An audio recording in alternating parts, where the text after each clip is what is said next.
Donc, David Bobet, vous avez créé la compagnie Rictus en 1999. À Caen, vous avez été l'assistant du metteur en scène Éric Lacascade.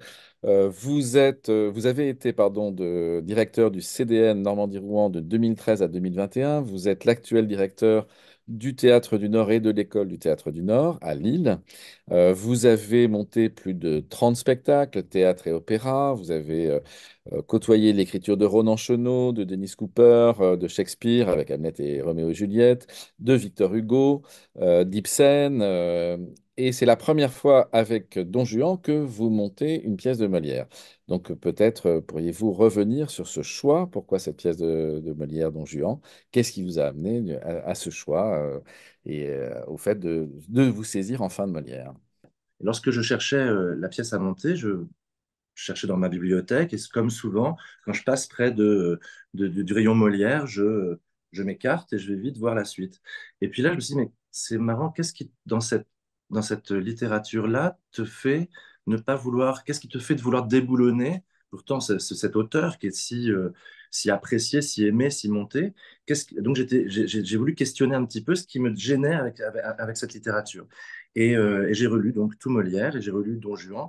Et je me suis rendu compte d'abord, je me suis rendu compte de mes a priori. Je me suis rendu compte qu'il y avait là un grand auteur avec un style, une littérature, une capacité de créer des situations théâtrales vraiment incroyables, bien plus que ce que je l'imaginais. Et aussi que ce personnage, en fait, il n'était pas si valorisé dans la pièce de Molière. Que Molière, il dressait le portrait d'un prédateur de son temps, d'un aristocrate en haut d'une forme de pyramide, d'une chaîne alimentaire, et qu'il dévorait à peu près tout le système et les gens qui l'entouraient, qui ont été créés pour son simple et seul privilège, et que de l'aristocratie, il ne prenait que les privilèges et absolument pas les devoirs. Et en fait, je me suis rendu compte que c'était pas Don Juan le séducteur de Séville, mais Don Juan le fils criminel, Don Juan le trompeur de Séville, et que c'est effectivement un personnage qui n'est en fait qui n'a été héroïsé que par des siècles et des décennies de mise en scène et de lecture, souvent faites par des hommes qui ne voyaient pas le problème dans le comportement de Don Juan. On me l'a beaucoup présenté comme le séducteur, l'homme à femme, le symbole de l'esprit français, de la séduction, du verbe haut, de la libre pensée aussi.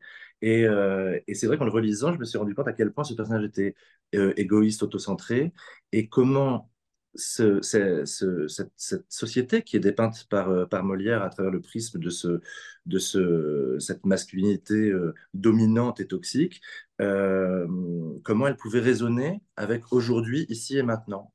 Comment monter Don Juan aujourd'hui à une époque post-MeToo, comment on pouvait avoir des outils politiques du féminisme et de l'antiracisme, entre autres, qui pouvaient nous aider à éclairer une lecture nouvelle, ou en tout cas une variation de lecture de dramaturgie et de mise en scène sur cette histoire et sur ce personnage. Voilà, donc je me suis dit, oui, il y a là un bon support pour que Molière nous tende un miroir depuis son temps, depuis son époque, sur notre présent aujourd'hui, et se rendre compte que les mécanismes de domination et d'écrasement des autres étaient les mêmes du temps de Molière qu'à notre époque. Dès lors, je me suis dit, je me suis intéressé à cette pièce avec cette question du déboulonnage des statues, comment déboulonner la figure de Don Juan. Ma réponse, c'est pas tant de dégommer le personnage ou de dégommer cette pièce, puisque finalement je la monte, et puis j'en respecte le texte, et puis je sers cette histoire, ce récit, mais j'interroge comment peut-être on peut ne pas héroïser ce personnage-là, mais mettre en lumière la problématique de cette pièce, son comportement problématique, et donc cette statue érigée de Don Juan, peut-être en retirer le piédestal, le remettre à hauteur d'homme et de femme, et le regarder avec nos yeux d'aujourd'hui. Et c'est vrai que quand on prend le vocabulaire d'aujourd'hui et qu'on le, qu'on le met en parallèle avec les différentes scènes de cette pièce, alors on peut se dire, oui, il y a évidemment du sexisme et de la misogynie, qu'il y a évidemment une Charlotte qui dit par 5 fois non et il y va quand même. Donc il y a là quelque chose qui est de l'ordre de l'agression sexuelle. Il y a dans la scène des pauvres, il y a un rapport à la glottophobie aux paysans, je veux dire, à la glottophobie, au classisme avec le pauvre, à l'agisme avec son père. Voilà, enfin bref, tous nos outils d'aujourd'hui entrent en résonance avec cette pièce et cette pièce leur donne une histoire. Voilà. Ah bah c'est voilà, magnifique introduction. Parce que de fait, là, derrière, il y a toute la cohérence qu'on peut décliner, c'est-à-dire le choix de la distribution, les choix scénographiques. Mais alors, peut-être commencer par la distribution. Mhm, Euh, Pour ce spectacle, vous avez travaillé avec beaucoup de comédiens qui sont déjà des compagnons de route, mais vous avez un peu élargi ce cercle. mhm. Déjà, peut-être revenir sur le choix de Radouane pour interpréter Don Juan, parce qu'on a quand même un physique très particulier, enfin très, voilà, qui est tout à fait en cohérence avec ce prédateur mâle. Pour moi, il était important de le confier à Radouane parce que il y a quelques années, j'ai monté Peer Gynt avec lui. Et qu'il y a dans ces personnages-là une forme de filiation. Peer Gynt est un espèce de vaurien qu'on adore, un vaurien adorable, et Don Juan est un salopard qu'on admire. Donc il y a comme ça une espèce de chose, de passage de maturité de ce personnage-là qui est intéressant à travailler en termes d'intertextualité pour Radouane Le Fly. Et puis aussi, Radouane, parce que c'est sans doute la personne la plus douce, la plus respectueuse, la plus au clair sur sa masculinité euh, que je connaisse. Et que pour travailler sur cette mise en lumière des mécanismes de domination et de violence, il fallait qu'on soit extrêmement sûr qu'il ne puisse pas y avoir de doute entre le personnage et l'acteur. Et Radouane est vraiment un garçon adorable, d'une politesse infinie, qui lui-même est croyant. Donc tout l'inverse de Don Juan. Donc pour Radouane, c'est vraiment un rôle de composition, et ça permettait aussi d'assurer un cadre, puisqu'on a été assez loin dans le travail sur la mise en lumière de ces violences multiples et variées, de ces violences même discriminatoires, on pourrait dire. Il fallait vraiment s'assurer de ce cadre, il fallait que, voilà, que le plateau soit un endroit safe. Et c'est vrai que donner ça à Radouane, c'est important. Et puis, comme vous le dites, il a ce physique très athlétique, très masculin, euh, qui sert assez bien le propos. C'est-à-dire que faire de Don Juan, en plus de mettre en lumière son endroit de violence et l'endroit qui peut être problématique dans ce personnage proposé par Molière, si en plus il fallait servir par un- l'image qu'on peut se faire du porc, hein, dans Balance ton porc, alors on serait vraiment trop à gros traits, et que si les salopards ressemblaient tous à des, à des monstres, ce serait bien connu. D'accord. On pourrait s'en protéger plus facilement. Toujours dans les choix de distribution, on peut peut-être aussi parler du choix de la distribution de Charlotte et Pierrot, donc Mhm. ce couple que vous avez confié donc à ces deux comédiens d'origine chinoise. Parce que Euh, derrière ce choix, il y a aussi ce choix d'interpréter la fameuse scène, non hmm, pas dans cette espèce de faux patois qu'avait écrit Molière, mais en chinois. hmm. Donc, là-dessus. Ce qui est intéressant en travaillant sur Molière, c'est aussi que aujourd'hui, je dirige une école. Donc, les problématiques des jeunes gens, des jeunes acteurs et des jeunes actrices qui découvrent, qui commencent ce métier, je la fréquente au quotidien. Et c'est vrai qu'il y a aujourd'hui chez les jeunes quelquefois des réflexions enfin, ils ne veulent plus jouer tel personnage ou telle situation, jouer des rôles dans le répertoire, des rôles féminins qui sont juste objectivés et qui sont maltraités, comme souvent le répertoire écrit par des hommes peut proposer voilà, des partitions qui sont très euh, dégradantes, ou des situations qui sont des situations de violence sexistes. Euh, voilà, les filles veulent plus jouer ces rôles-là, les garçons ne veulent pas interpréter ces rôles de prédateurs. Donc il y a une espèce de refus, et ce que j'essaie d'apprendre à mes élèves dans mon école, c'est que le théâtre, enfin que nos outils politiques du 21e siècle ne doivent pas nous empêcher de faire du théâtre. Ils doivent juste nous obliger à faire du théâtre de façon plus respectueuse des individus et du public, et que le théâtre doit être un endroit certainement de sécurité, mais en tout cas pas un endroit qui se priverait de représenter la violence. S'il n'y a pas, enfin je veux dire, le théâtre représente le monde, et le monde n'a pas cessé d'être violent. Et donc si on décide d'arrêter de représenter la violence, peut-être on arrête de faire du théâtre. Et c'est problématique. Et donc, il y a des scènes que chez Molière, que je ne pouvais pas monter telle quelle. Donc, je décide de monter cette pièce, et je décide de respecter la structure. Je ne peux pas, aujourd'hui, au XXIe siècle, en étant qui je suis, aussi militant que je suis, monter le deuxième acte qui est un acte entier qui se moque d'un accent paysan inventé par Molière pour faire rire le public, pour faire rire quoi? Mais ça s'appelle de la glottophobie, c'est classiste, c'est pas, enfin, je veux dire, c'est pas possible.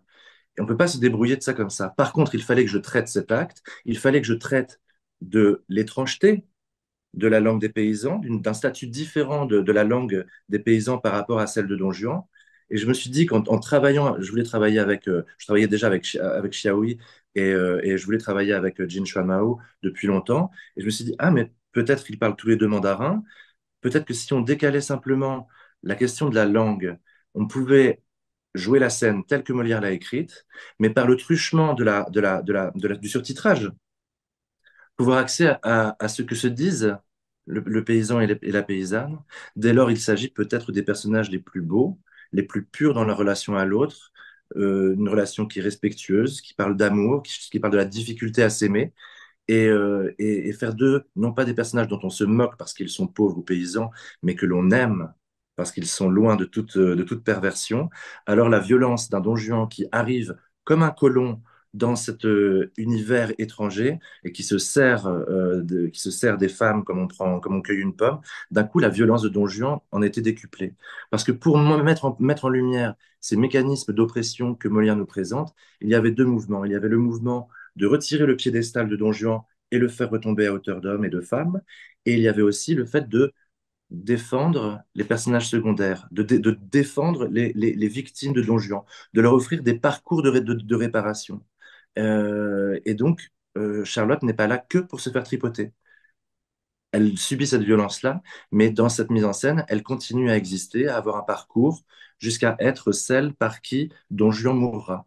Bien sûr qu'il y a là le développement d'un personnage, parce qu'aujourd'hui, je ne peux pas demander, par exemple, Mathurine, je ne peux pas demander à une actrice, aujourd'hui, tu viens, tu as 5 répliques dans l'acte 2, tu parles avec un accent qui fait que tu montres que tu parles pas bien français, tu te fais tripoter par Don Juan, et puis tu disparais. Merci, voilà ton cachet. C'est impossible de faire ça aujourd'hui.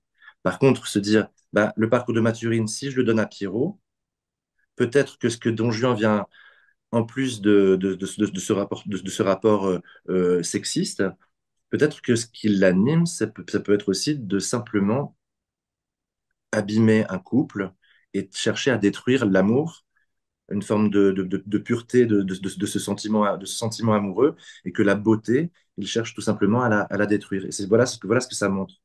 En faisant des petits décalages, tout en étant respectueux et de la structure narrative et du texte et de pas vouloir éviter. C'est-à-dire, j'ai pas déboulonné la statue là, j'ai pas coupé l'acte 2, mais un petit décalage qui fait qu'on peut traiter le texte sans être victime de la violence quand même que Molière avait en se moquant si fort des paysans. On peut parler par exemple de Monsieur Dimanche aussi, qui est une scène qui normalement sert à flatter l'ego de l'aristocrate qui parle tellement bien, qui sait tellement bien manipuler le bourgeois idiot qui n'a que l'argent à la bouche et qui, voilà. C'est une scène de manipulation, d'humiliation, où, en gros, on se moque de Monsieur Dimanche. Mais si je veux défendre Monsieur Dimanche, pour montrer justement que c'est une scène de manipulation et d'humiliation, alors, avec Grégory, on s'est dit, bah, si on prenait l'axe de la grossophobie, d'un coup, ce mécanisme d'humiliation, il en apparaîtrait d'autant plus évident, et on va défendre ce bourgeois qui est socialement inférieur à Don Juan, et sa violence, grâce à nos outils du XXIe siècle, apparaît extrêmement clairement, quoi. Il y a aussi quand même le fait, j'ai l'impression, d'essayer de répartir les rôles aussi pour que chaque acteur, chaque actrice puisse avoir une place un peu conséquente. Vous avez évoqué le cas de Mathurine, mais il y a des parcours. Enfin, on a l'impression il y a ce souci en effet, de confier des rôles qui permettent une réelle place dans le spectacle. Je pense évidemment à Pierrot qui revient de toute la scène de fin et qui prend la voix du etc. Il y a quand même cette idée aussi, j'ai l'impression, enfin, mais détrompez-moi si c'est pas le cas. Non, non, mais c'est exactement ça. C'est essayer de faire un petit peu plus attention au personnage secondaire qu'au personnage principal. Et que peut-être, aujourd'hui, on a moins besoin d'avoir des histoires qui mettent en scène des héros. On n'a peut-être pas besoin de sauveurs. On a peut-être juste plus besoin de faire attention, aux autres, quoi. Et oui, bien sûr, développer ces personnages-là, les défendre, les aimer, faire en sorte que le public les aime, ne s'en moque pas. C'est intéressant. Je crois que C'est ce que je propose avec cette mise en scène, c'est de faire, d'être bien plus attentif à une masculinité portée par un Sganarelle, par exemple, tel que Hardy Mugondo l'interprète, qu'à cette espèce de toxicité qui a si longtemps fasciné les auteurs, les autrices, les metteurs en scène, toute l'histoire de l'art, en fait. Faire attention à ne pas les personnages féminins les assigner à des espèces de stéréotypes de nymphes qui finissent souvent tuées et violées, ou de sorcières dès lors qu'elles sont un peu plus libres et émancipées qui finissent généralement brûlées et tuées, enfin, ou de que ce personnage qui n'existe pas, de vierge mère. Il y a quelque chose de important de défendre la complexité des gens de la périphérie, des personnes de la périphérie. Et c'est vrai que cette distribution-là, par sa diversité, parle aussi de cette périphérie. Chaque corps est différent, s'éloigne des stéréotypes de ce que l'on peut avoir dans le théâtre français, d'équipes souvent, bah, c'est un peu tous les mêmes, hein, un peu souvent que des blancs. Et là, c'est vrai que le travail que je fais en tant que militant, en tant que responsable d'institutions publiques, en tant que metteur en scène, tout ça concorde vers une espèce de célébration de la diversité du peuple de France, quoi. Et donc, c'est normal que dans la culture publique que je propose, il y ait une bonne représentativité. C'est un art de la représentation. Il est important pour moi que ça puisse, le théâtre que je propose puisse représenter la population telle qu'elle est, telle qu'elle est, riche et belle de sa diversité. Je crois que les cérémonies d'ouverture et de clôture des Jeux Olympiques mis en scène par Thomas Joly ne faisaient que ça, en fait, ne faisaient que célébrer notre diversité. Et ça fait du bien de s'aimer. Et c'est pour moi la meilleure réponse qui a été adressée au Rassemblement national qui nous a fait vivre quand même dans un climat d'anxiété absolue depuis des mois. C'est absolument refuser leur agenda politique et leur thématique. Et nous, notre job, c'est de célébrer notre diversité, de leur laisser aucune place. Je connais personne qui, comme lui, a autant ridiculisé le Rassemblement national que Thomas Joly, quoi. Donc voilà, c'est ce mouvement-là, en fait. Et c'est vrai que sur le plateau, bah, c'est beau parce que ils sont de tous les corps, de toutes les couleurs, de tous les accents. On célèbre un Français riche de la multitude de ses accents. C'est quand même plus joyeux que de faire croire qu'il puisse exister un Français qui serait parfait, qui se parlerait au théâtre et qui serait l'accent de quoi? L'accent de Paris? L'accent de Tours? L'accent de quoi? Non, célébrons nos accents sociaux, régionaux, culturels. Euh, voilà, c'est ça un peu la démarche de cette distribution. Alors, il y a quand même un autre point qui est entre la distribution et l'adaptation, c'est le changement du rôle de Don Luis, enfin du père, en mère. Donc, Mhm. voilà, expliquez-nous aussi ce choix qui est quand même là pour le coup un choix très singulier.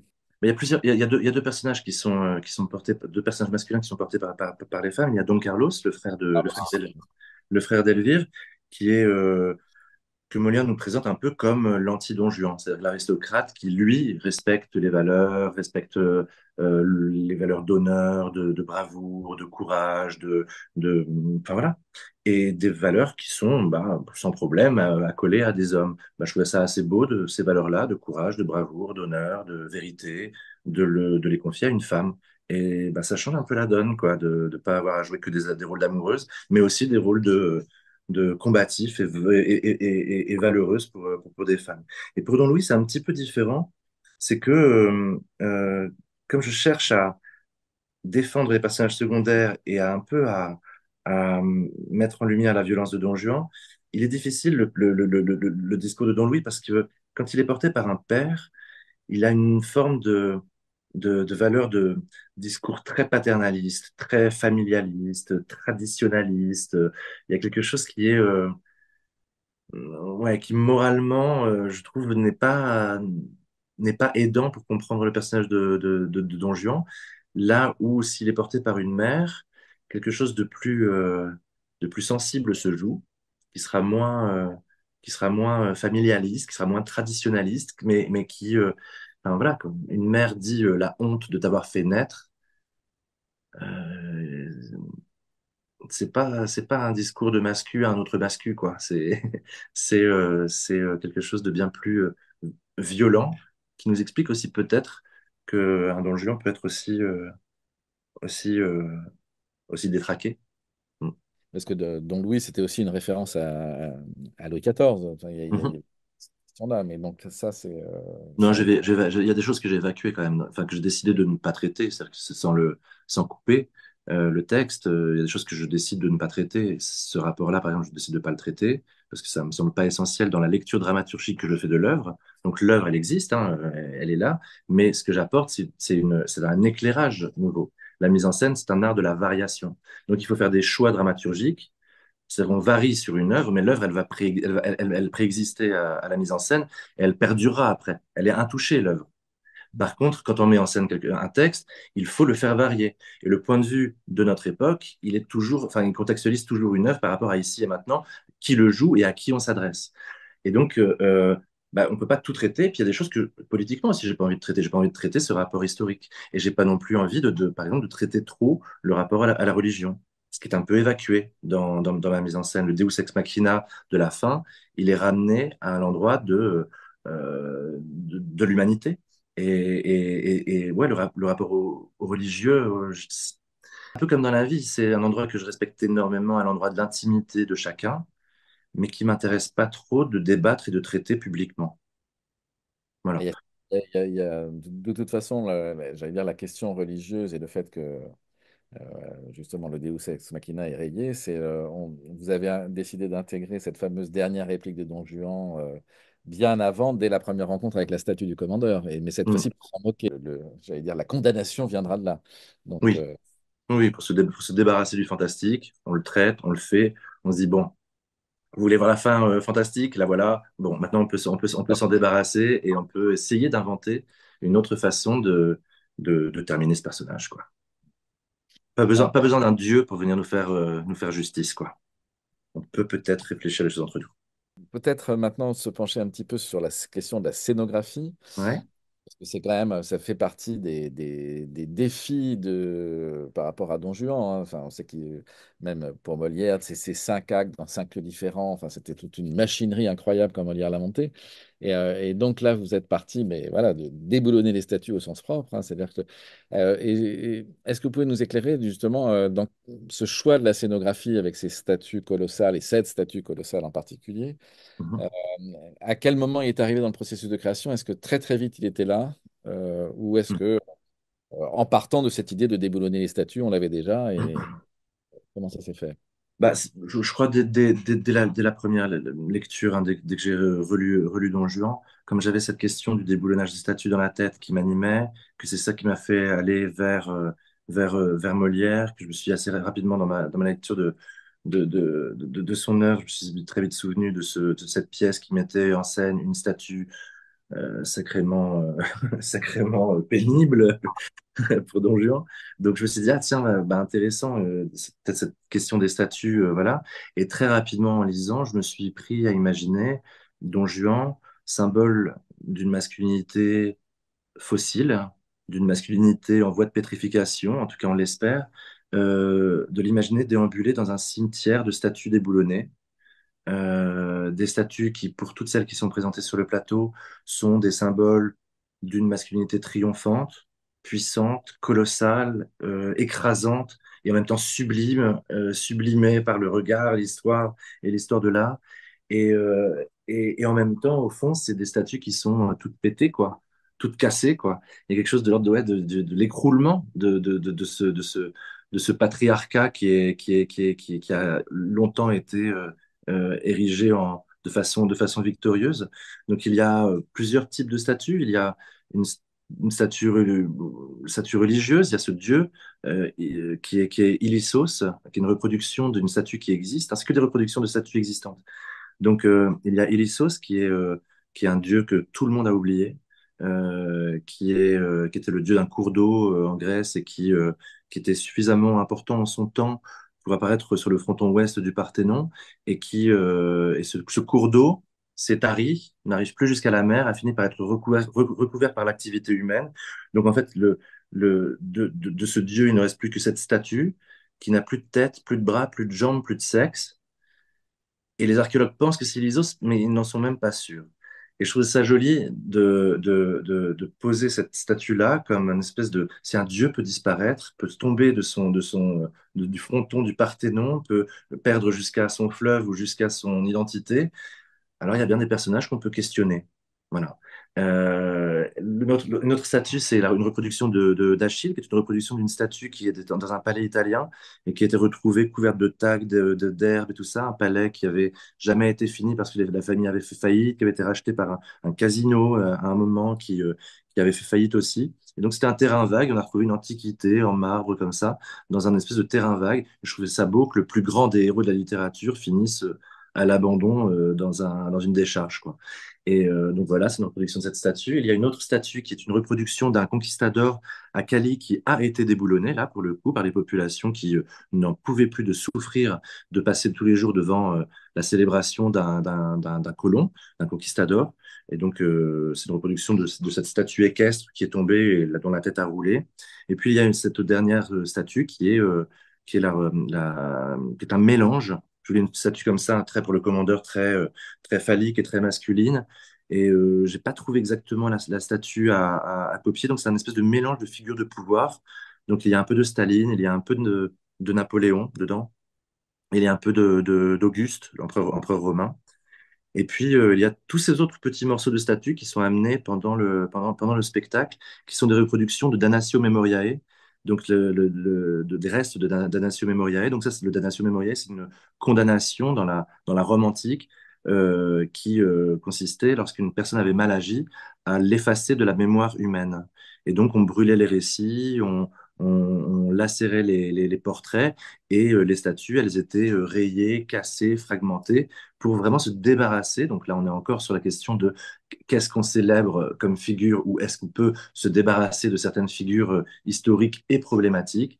Et donc, il y a des reproductions de la statue de Marc-Antoine, par exemple, qui a été rayée et lacérée. Il y a des reproductions de Caligula, enfin voilà, ce genre de choses.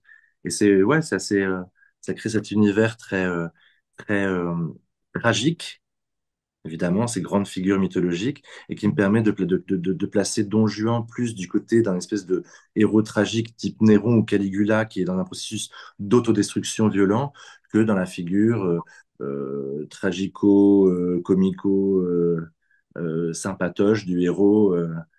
Voilà. Sachant qu'à la fin du spectacle, c'est Pierrot et Sganarelle qui achèvent quelque part de déboulonner les statues, si je ne m'abuse. Mhm, Coupe la tête d'Achille, enfin la tête d'Achille est détachée de son buste, si je ne me trompe pas. mhm. Donc il y a aussi Oui, cette idée que enfin, c'est aussi ces deux hommes-là qui achèvent de déboulonner. c'est Euh, ça. Ouais, ouais, absolument. et c'est pas un hasard, j'imagine, que ça soit confié à Sganarelle et à Pierrot. Bien sûr, des tenants d'une masculinité absolument pas problématique, qui peut-être c'est un peu le job à faire quand on est homme, pas simplement de dire ah ouais on est pour le féminisme, mais peut-être aussi agir sur la question de la masculinité, peut-être. Peut-être ça raconte quelque chose comme ça. En tout cas, ça met en scène une forme d'écroulement d'un monde, d'un système de domination que les jeunes générations sont en train de de porter avec une grande aisance et une grande fluidité, je trouve. Voilà, de se débarrasser d'un monde où effectivement tout le monde, enfin toutes ces statues, tout cet univers, toute cette violence finit par tomber en miettes, en poussière. C'est comme ce sable qui tombe, comme Don Juan qui se pétrifie avec cette espèce de plâtre qu'il se colle et où lui-même finit par devenir statue figée dans un passé jusqu'à se briser et tomber en miettes et disparaître en poussière, quoi. Voilà. Je me permets, il y a un petit détail moi, qui m'a surpris à la fin. Mhm, Et, c'est après justement les deux coups de feu tirés sur Don Juan par Charlotte. Il me semble, c'est Don Carlos ou Don Alphonse, je ne sais plus lequel des deux, qui récupère l'arme. mhm. Comme si, allez, je prends l'arme pour pas que tu sois accusé. Alors, je sais pas, enfin, c'est ce geste-là. Est-ce que vous pouvez nous l'éclairer? Pas trop, pas trop, parce qu'il y a des choses que je décide de rendre lisibles et des choses aussi qui m'intéressent mais m'interrogent moi-même et où je me dis que ça peut m'interroger. Donc, en tout cas, ce qui est clair, c'est qu'il y a un geste de fraternité et de bienveillance et de protection. Ah, c'est ça. Mais de quel ordre est-il? Je vais me faire accuser ou moi, je suis légitime pour l'avoir tué, donc enfin voilà. Là, ce qui est joli au théâtre, c'est qu'on met des Ouais, signes. pas des questions en On met des suspens. signes. Il y en a que l'on sait pouvoir être décryptables. Il y en a d'autres où le signe vient juste poser une question et ça appelle la lecture du spectateur ou de la spectatrice qui du coup est d'autant plus riche que c'est vraiment la sienne. Voilà. C'est bien de mettre aussi des énigmes. C'est bien de proposer des hypothèses, mais c'est bien aussi de laisser quelques énigmes, quoi. De pas vouloir répondre à tout, quoi. Ah, bah, très bien. Sur le... Il y a quand même un travail d'adaptation. On a commencé à l'évoquer, mais il y a un vrai travail d'adaptation par rapport au texte. Il y a des petites coupes, mais peu importe. Mais surtout, peut-être revenir sur quelques choix et plus importants, comme avoir inversé l'ordre de certaines scènes de l'acte 5. Mhm. Expliquer ce choix-là aussi, d'avoir pris un peu la scène de Don Carlos avant l'invitation du commandeur, puis la scène de... Enfin voilà, pourquoi ces choix d'inverser un peu l'ordre des scènes? Enfin, parce que effectivement, le Don Juan, c'est un drame à station, donc il se déplace et à chaque fois il change d'endroit et ses aventures le portent comme ça. Et c'est comme ça quand même que j'ai traité les trois, quatre les trois premiers actes. Et puis l'acte 4, euh, j'avais assez envie déjà de le figer dans l'espace, là où Don Juan est très très libre sur le démarrage. C'est lui qui se balade au plateau, l'enfermer sur le piédestal. C'est-à-dire qu'il y a aussi la question de la transformation en statue et de lui qui dominait l'ensemble du plateau n'a plus que 2 mètres carrés, 3 mètres carrés pour évoluer. Et donc, ça fait de Don Juan un personnage qui est statique, et c'est finalement les autres personnages qui viennent le voir. Et un peu à la façon d'un Hamlet ou d'un Platonov. Vous savez, dans Platonov, il y a cette phrase que j'aime beaucoup, c'est euh, je suis comme une pierre sur la route, la pierre, rien ne l'empêche, c'est elle l'empêchement. Et donc, il y a tous les personnages qui viennent buter sur Don Juan, comme des insectes qui viennent se brûler à la figure du tyran, ce qui me permet d'en faire une statue vivante et de le traiter plus effectivement comme un Néron enfermé dans son palais, en train de péter les plombs, d'essayer de brûler tout le système qui est le sien. Et donc, pour ça, j'ai inversé quelques scènes pour avoir cette espèce d'effet d'accumulation des différentes visites. Parce que normalement, il reçoit des visites, puis il repart ailleurs. Et donc là, ça permet d'avoir comme ça huit visites différentes qui viennent accumuler et qui viennent comme un espèce d'effet d'empilement écraser le personnage. Sachant que, oui, d'ailleurs, il est sur une pierre tombale, d'ailleurs. Une pierre tombale, absolument, ouais.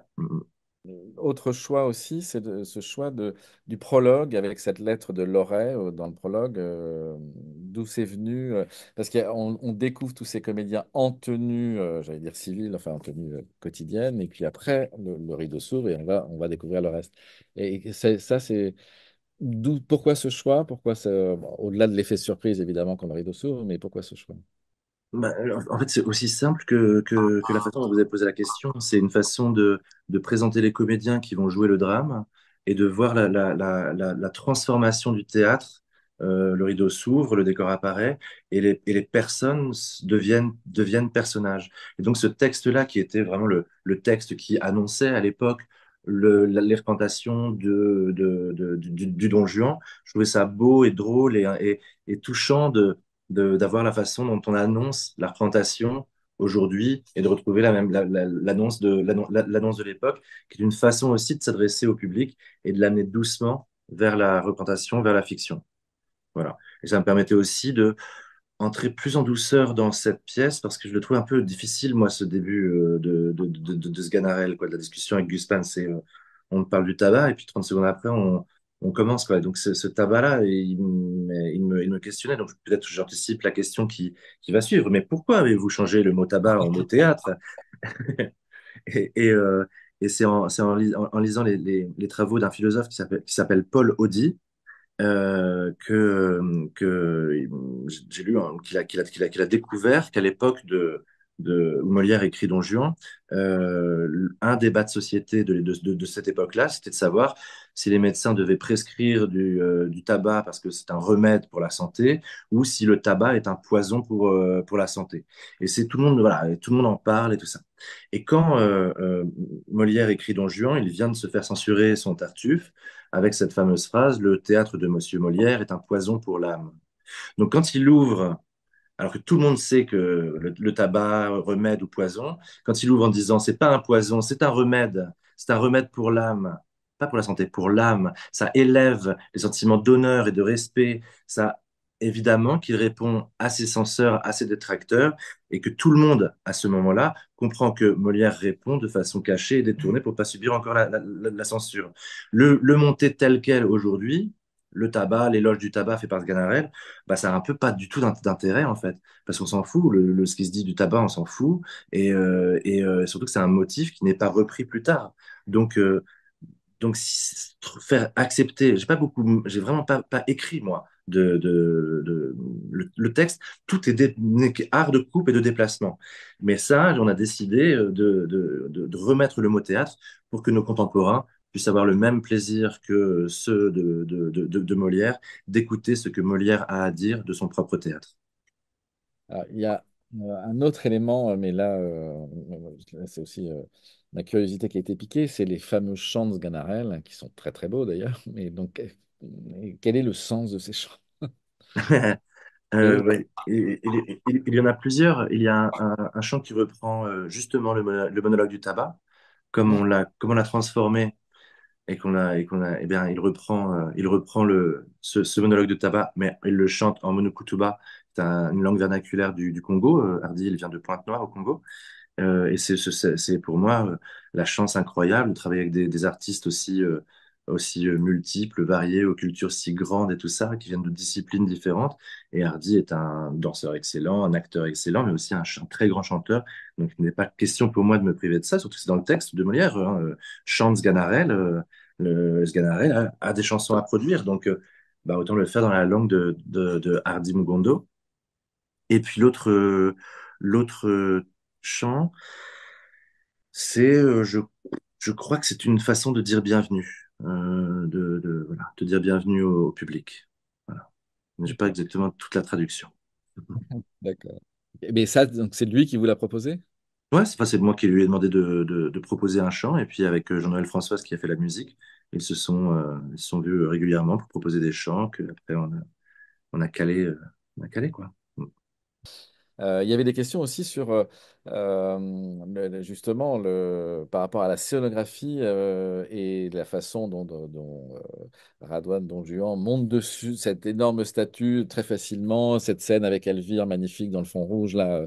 Est-ce que ça a été facile tout ça de travailler sur quelque chose qui peut paraître un peu périlleux par moment, d'ailleurs avec cette idée qu'il est parfois au bord du gouffre, hein, donc, Ouais, ouais. Non, c'est plutôt joyeux. J'avais un décor pareil à offrir à des acteurs et à des actrices qui ont cette physicalité si grande. Dragon a fait beaucoup d'athlétisme avant de devenir comédien. Euh, bon, c'est plutôt une machine à jouer qui est délirante, quoi. C'est génial pour les acteurs. Donc, ils s'emparent de tout ça avec beaucoup de joie, de jubilation. Et en général, quand un acteur est joyeux au plateau, eh bien, il procure de la joie et du plaisir aussi à qui le regarde, quoi. il y avait une question aussi d'un élève sur votre parcours qui vous a conduit à la mise en scène. Voilà, on sort, on élargit le champ. C'est un peu long ce parcours, je suis pas tout jeune. Mais moi, j'ai fait des études de cinéma et je travaillais dans le cinéma jusqu'à mes 20 ans à peu près. Et puis dans le cadre de mes études, j'étais obligé d'aller au théâtre. Euh, je le cinéma, mais il fallait quand même que j'aille voir du théâtre. Et c'était pour moi un calvaire parce que j'avais une idée très mauvaise du théâtre, parce que je connaissais pas. Et donc j'ai vu une première pièce qui était horrible, une deuxième qui était ennuyante au possible, et puis une troisième qui m'a mis une claque, qui m'a complètement retourné. J'ai pas compris ce qui m'arrivait. C'est-à-dire que j'ai fait l'expérience de ce que le théâtre peut produire, c'est-à-dire de vivre une expérience réelle de création devant soi, de partage avec une équipe artistique, de communion avec un public où on vit, on respire, on réfléchit en même temps, ensemble. Et les endroits, quand on quitte l'école, quand on quitte l'université, où on peut se mettre ensemble à ressentir, à vivre, à vibrer, à réfléchir, à se parler collectivement sans se connaître, bah, ils sont rares. Et le théâtre, d'un point de vue politique, il est assez capital, quoi. Et c'est vrai que j'ai fait une expérience politique de ce que le théâtre peut produire de façon très sensible, quoi. Et j'ai eu tout de suite envie de comprendre cette espèce de petit bouleversement que j'avais ressenti. Et en me disant d'abord que ça allait être utile pour mon métier de cinéaste. Et puis, en fait, très vite, je me suis rendu compte que je trouvais ça plus pertinent, plus direct, plus créatif, plus humaniste, de travailler à l'endroit du théâtre, plus immédiat aussi plus sincère, dans un rapport au public, où le théâtre est l'art de la représentation et donc d'une forme de mensonge honnête. Et cette honnêteté-là, parce qu'on mensonge parce qu'on se raconte des histoires et qu'on fait croire qu'on est des personnages, mais il y a une grande honnêteté, quoi. On sait que quand un acteur au théâtre meurt, on sait qu'il ne meurt pas, quoi. Là où le cinéma, peut-être trop souvent, fait le choix du, du, d'un espèce de réalisme, d'un naturalisme qui n'est en fait qu'un grand mensonge, quoi. Le théâtre me permet de regarder un petit peu ce qui se passe en dehors du champ et de le partager avec le public. Voilà. Donc voilà, c'est un petit peu comme ça que j'ai fait du théâtre. Et puis j'ai pas fait d'école de théâtre, donc on m'a jamais appris que le texte était au centre, au cœur, au-dessus, et venait écraser tout le processus de création et que tout le monde devait servir le texte, etc. Mais que le texte, alors que je suis un vrai amoureux de la littérature, le texte est un élément important, capital, mais tout autant qu'un acteur, tout autant que les gens qui vont le porter, tout autant que le public qui va venir le voir, tout autant que les techniciens qui, euh, qui accompagnent les créations en lumière, en vidéo, en son, au plateau, tout autant que les producteurs, les administratifs qui portent comme ça ces équipes et donnent à vivre des aventures artistiques et humaines extraordinaires comme celle qu'on vit depuis 3 ans avec Don Juan. Je vous remercie parce que je pense à tous les enseignants et les enseignantes présents ici qui accompagnent leurs élèves et peut-être certains pensent comme vous, certains élèves pensent comme vous en disant le théâtre c'est pas pour moi, pourquoi on y va? J'espère que voilà, ça va les réconforter dans cette idée de oui, il faut y aller, oui, il faut continuer, oui, il faut insister et la rencontre va se faire et le choc potentiel. Absolument. Mais j'ai tellement, tellement d'exemples de jeunes gens qui sont venus avec leurs profs courageux, courageuses, qui les emmènent au théâtre. Et c'est vrai que même, on disait pourquoi Radouane Le Flahi, pourquoi cette distribution, pourquoi. Bah, je pense à tous les gamins qui en France ont des histoires qui sont liées aux histoires des immigrations et qui viennent au théâtre public, donc un endroit de la centralité de la culture de leur pays. Et si on continue à leur montrer un théâtre qui ne les représente pas, qui ne les raconte pas, qui les exclut d'une forme de culture commune, alors bah, on crée un premier séparatisme, quoi. Parce que le besoin d'appartenir à une culture, à une communauté, il est profondément humain. Donc c'est vrai que je vois bien quand les gens viennent, les quarts de scolaires viennent voir Don Juan, bah, je vois bien qu'il y a des gamins que ça fait suer, quoi. Ils reviennent entrer dans des pieds, ils sont turbulents.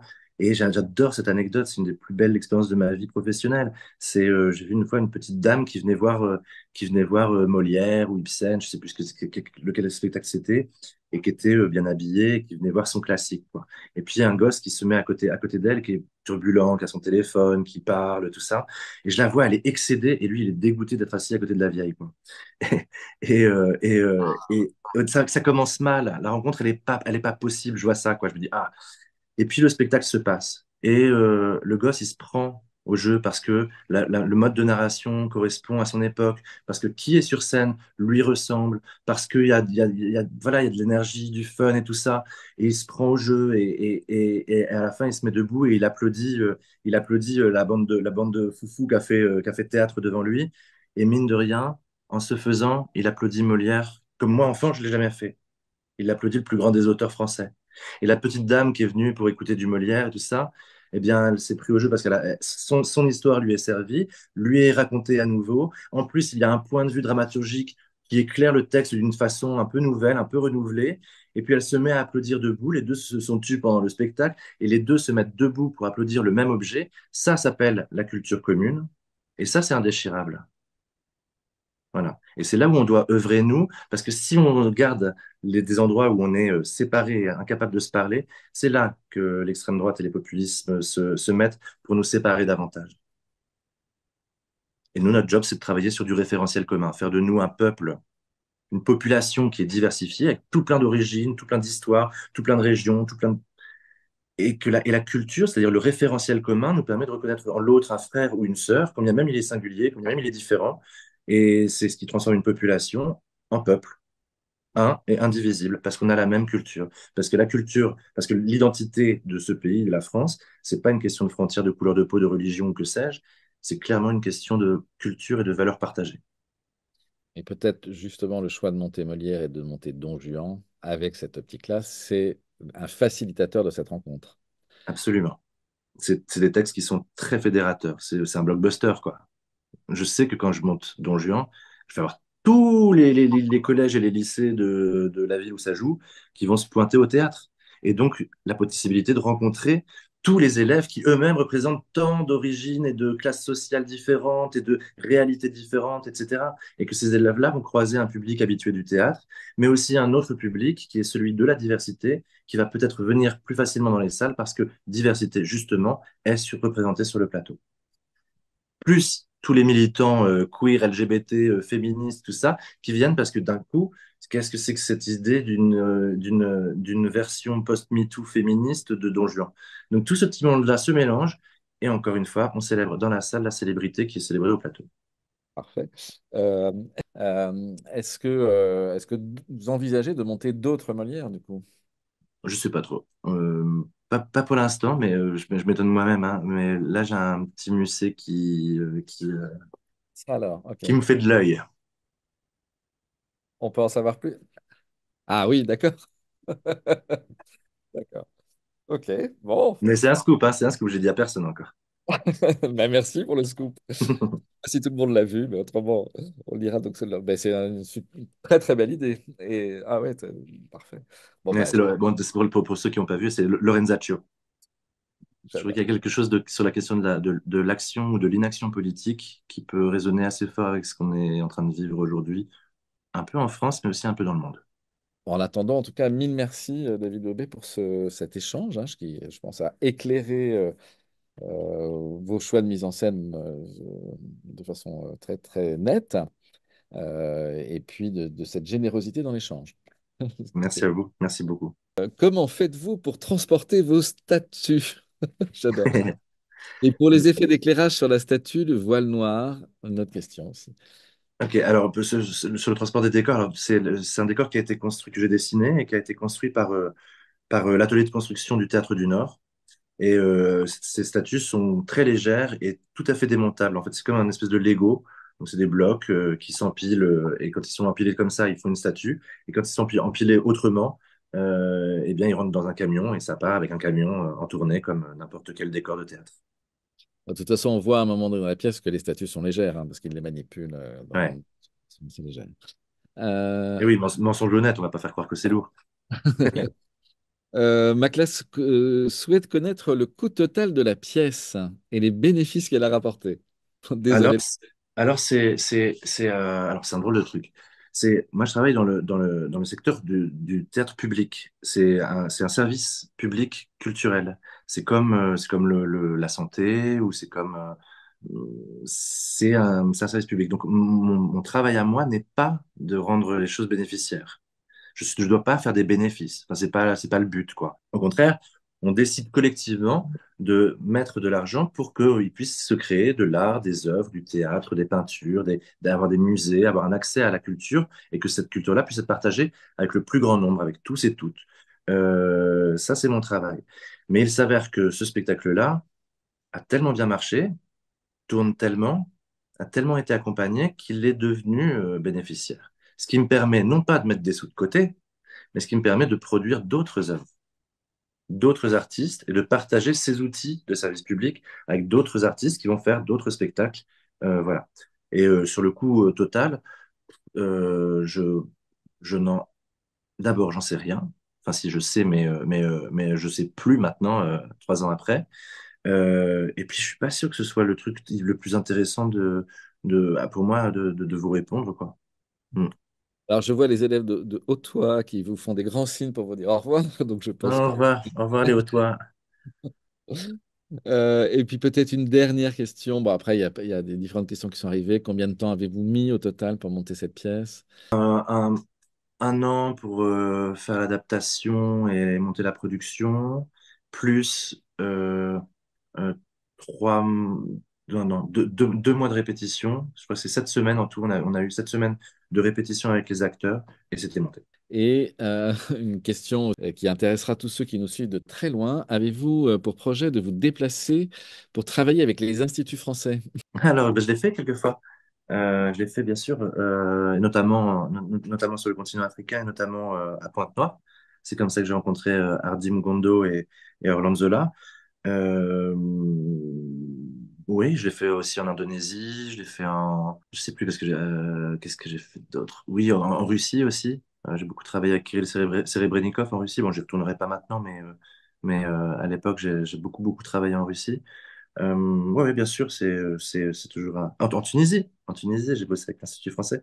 On a monté La vie est un songe de Calderon en tunisien. On avait fait traduire en tunisien, refusant la traduction des colons du français ou de l'arabe. Et c'était vraiment très, très beau. Voilà, ouais, ça m'arrive souvent. Et là, d'ailleurs, je retourne au Congo en novembre. Mille merci pour cet échange. Et puis, bon, peut-être à l'occasion de Lorraine Dacio, un nouvel Ah, échange. vous savez ça avant même mon équipe, quoi. Merci à vous. Salut. Au revoir.